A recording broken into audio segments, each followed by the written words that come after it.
기도를 왜 해야 되는가? 왜 기도해야 되는가? 하나님의 형상대로 지어진 인간은 어쩔 수 없이 종교적인 속성을 지니고 살아가는데, 그렇기 때문에 이 모든 인간은 무의식적으로 기도를 한다라고 하는 것입니다. 모든 인간은 무의식적으로 기도를 한다.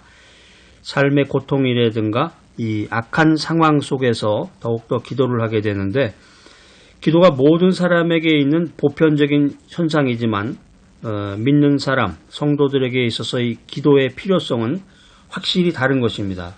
그러니까 기도를 왜 해야 되는가? 여기에 대해서 성경이 말하고 있는 그런 본질적인 내용들, 꼭 필요한 내용들을 알아서 성경에서 말하는 그런 믿음의 사람이 되어야 되겠습니다. 히브리서 4장 16절 말씀입니다. 그러므로 우리가 긍휼하심을 받고 때를 따라 돕는 은혜를 얻기 위하여 은혜의 보좌 앞에 담대히 나아갈 것이니라.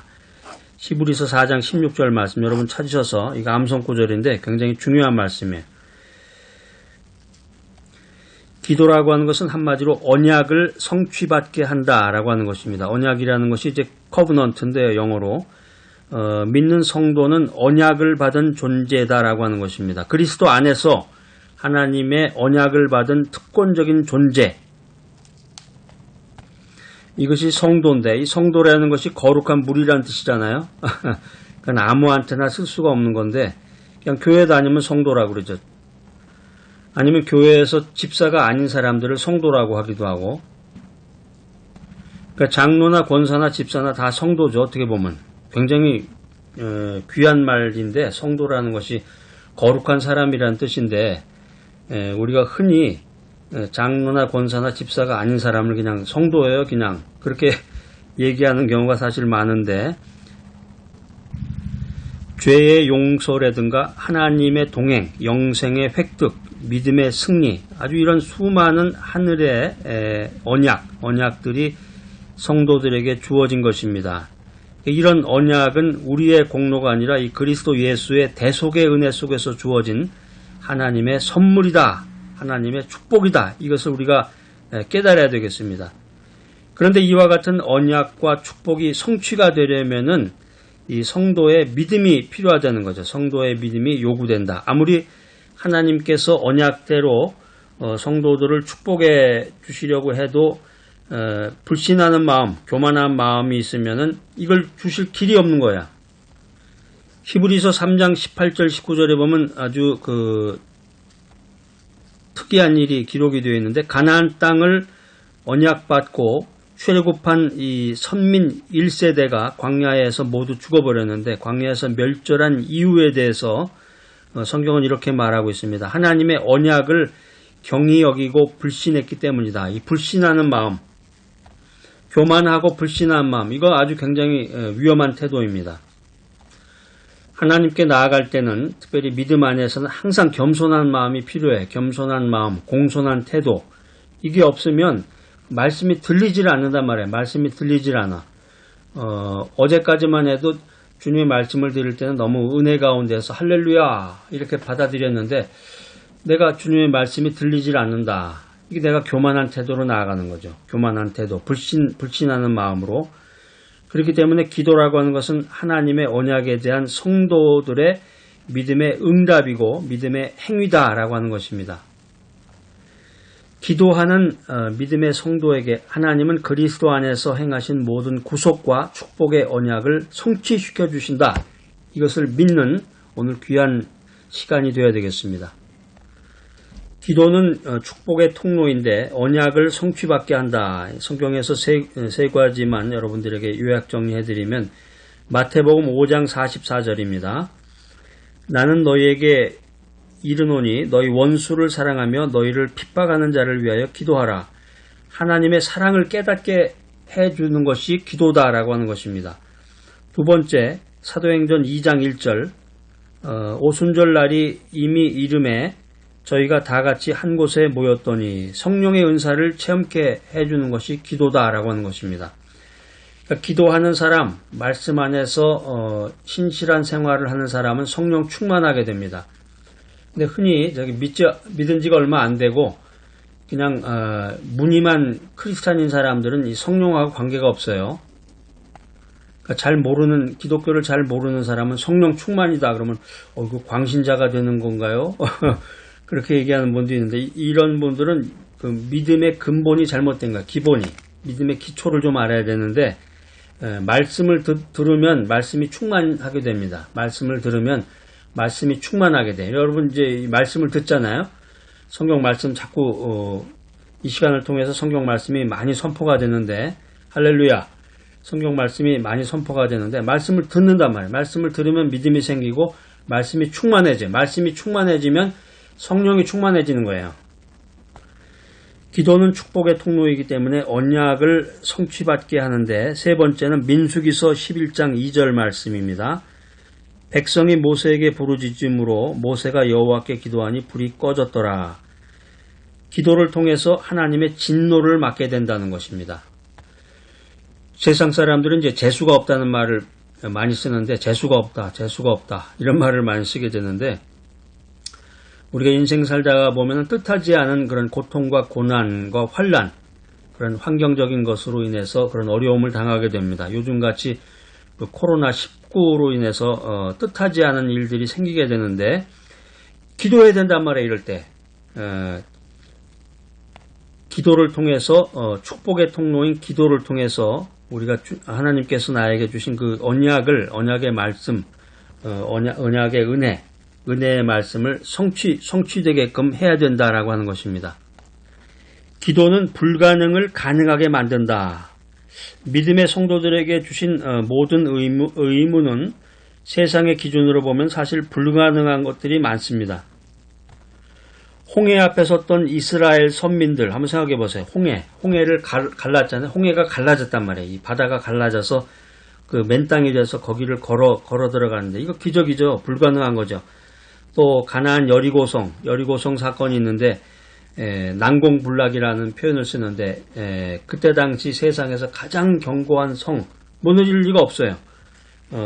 가나안 여리고성 앞에 섰던 그 이스라엘 군대처럼 인간의 힘과 지혜로서는 불가능한 그런 일들이 많아요. 인생 살다 보면은. 미국에서 그런 이야기들도 많이 듣고 상담도 하고 기도를 했던 기억이 나는데, 미국이라는 사회는 자본주의의 꽃이잖아요. 자본주의라는 건 돈인데, 돈이 없으면 못 사는 곳이 미국이에요. 돈이 없으면 못 살아요. 그러니까 대부분이 이제 렌트로, 한국말로 하면 이제 월세인데, 월세를 내면서 이제 살게 되는데, 한국은 전세라는 제도가 있지만 미국은 전세라는 제도가 없어요. 전세라는 제도는 이제 일본식이에요. 일본에서 비롯된 건데,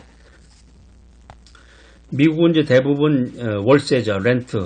월세, 먼슬리 렌트를 내야 되는데, 사업에 실패하거나 돈을 벌지 못하면 렌트비를 못 낼 거 아니에요. 그런데 만 2년 동안 사업에 실패했는데, 길거리로 내쫓기지 않고 홈리스가 되지 않고 제가 살았습니다. 주님의 은혜입니다. 이렇게 고백하시는 분을 제가 만나서 대화 나누고 기도했던 기억이 납니다. 도저히 불가능한 거지. 인간적으로는 뭐 하늘에서 돈이 떨어진 것도 아니었고 어떻게 먹고 살아야 되잖아요. 렌트비를 내고, 한 달에 얼마씩 렌트비를 내고, LA 같은 경우는 최소한도 렌트비가 한 달에 2,000불에서 2,500불, 이제 많으면 3,000불까지도 올라가는데, 보통은 이제 2,500불 정도를 한 달에 렌트비로만 내야 된단 말이에요. 거기에다가 이제 전기료, 뭐 가스비, 뭐 자동차 휘발유를 미국에서는 가스비라고 그러는데, 생활에 필요한 거 전부 합치면은 최소한도 아무리 아낀다고 그래도 먹고 사는데 필요한 돈이 한 달에 4,000불 정도는 필요한데, 그 사업에 실패한 사람이 그 돈이 어디서 나겠어요? 기도하는 성도에게 하나님께서 불가능한 일을 가능하게 만드신다는 거죠. 인간의 힘과 지혜로는 이루기 불가능한 장벽들을 넘게 해주시는 하나님, 그분이 놀라우신 분, 그분이 창조주 하나님, 그분이 전능자시잖아요. 우리가 이렇게 말씀으로는 듣지만 실제 생활 가운데서 그런 일을 부딪히게 되면 원망하게 되고 떠난단 말이에요. 믿음의 길을 떠나게 되는 것이 우리 인간의 모습입니다. 우리 믿음의 조상들은, 성경 말씀을 찾아서 우리가 생각해 보면 우리 믿음의 조상들은 그런 어려운 일이 있을 때, 불가능한 장벽을 만났을 때 기도했다. 기도했다라고 하는 것입니다. 수많은 장애물들을 하나님의 도우심과 공급하심으로 극복했다. 이게 성경 말씀이겠지. 이게 성경 말씀. 그러니까 말씀을 자꾸 읽어야지. 말씀을 모르고 우리가 내가 이미 알고 있는 지식으로 인생을 산다 그러면은 굉장히 위험한 것입니다. 그러니까 이 기독교의 역사는 한마디로 얘기하면 기도의 역사예요. 기독교의 역사는 기도의 역사다. 그러니까 불가능한 것, 세상이 불가능한 것, 사람들이 야 이거 안 돼, 하지 마, 불가능해라고 얘기했던 그런 문제들을 우리 믿음의 성도들은 기도로서 이루어낸 것입니다. 그러니까 요즘이 그렇잖아요. 요즘도 코로나19로 인해서 사람들이 두려워하고 공포로 인해서 어려움 가운데 있지만 그전에는 더했어요.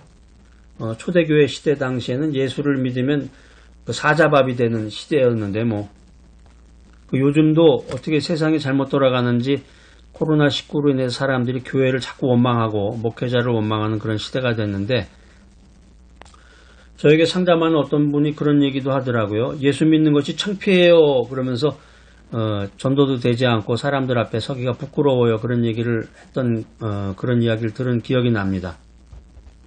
그분이 하는 말이 맞는 말이겠지. 요즘 현실이 그렇게 돌아가고 신문지상에 그렇게 나오니까. 그런데 원래 예수 믿는다고 하는 것이 세상으로부터 칭찬받는 게 아니에요. 예수를 믿는다 그러면은 세상은 예수 그리스도와 적이기 때문에 원망해. 세상은 교회를 미워하고 원망합니다. 아니 예수 믿으면 죽이는 세상이었는데요. 지금은 너무 좋은 거죠. 죽이진 않잖아요, 여러분. 그렇기 때문에 그렇게 말씀하시는 분 심정은 이해가 되는데 그분은 말씀을 읽지를 않은 거예요. 말씀을 읽고 말씀 속에서 믿음의 본질이 무엇인가, 교회의 본질이 무엇인가, 신앙의 본질이 무엇인가 이걸 알아야 되는데 쉬지 말고 기도해야 되는데 기도하면 말씀을 읽으면 하나님께서 은혜를 주시고 능력을 주시고 성령 충만케 해주셔서 담대한 마음을 허락해 주십니다. 아마 그분의 마음속에는 예수 믿으세요, 교회 다니세요 그러면 사람들이 막 그냥 환영하고 박수 치면서 어디 고급 호텔 뷔페 같은 데 데려가서 식사도 대접해주고 아마 그럴 거로 상상을 했는가 봐요. 절대 그렇지 않습니다. 세상이라고 하는 것은 예수 그리스도를 선포하고 말씀대로 살고자 할 때 돌멩이를 던지고 마녀 사냥을 하고 그 세상의 본질이에요. 이게 원래 지금뿐만이 아니라 이 세상의 본질이 그렇다라고 하는 것을 우리가 말씀을 통해서 깨달아야 돼. 그래서 기도해야 됩니다. 쉬지 말고 기도해야 되는데 기도라고 하는 것이 불가능을 가능하게 만들어주는 영적인 통로다라고 하는 것입니다. 축복의 통로란 말이에요, 이게. 근데 통로가 꽉 막혀 있으면 하나님의 그 전지전능하신 그 하나님의 파워가, 하나님의 능력과 하나님의 은혜가 내게 미칠 수가 없잖아요. 그래서 빌립보서 4장 13절 내게 능력 주시는 자 안에서 내가 모든 것을 할 수 있느니라. 이거 암송구절이에요. 암송 하나마나 한 번 읽으면 다 외워지겠네. 내게 능력 주시는 자 안에서 내가 모든 것을 할 수 있느니라. 그래서 선물 같은 거 할 때 왜 기독교 백화점 같은 데 가면 이렇게 액자 같은 걸 많이 파는데 이 구절이 많이 써져 있습니다.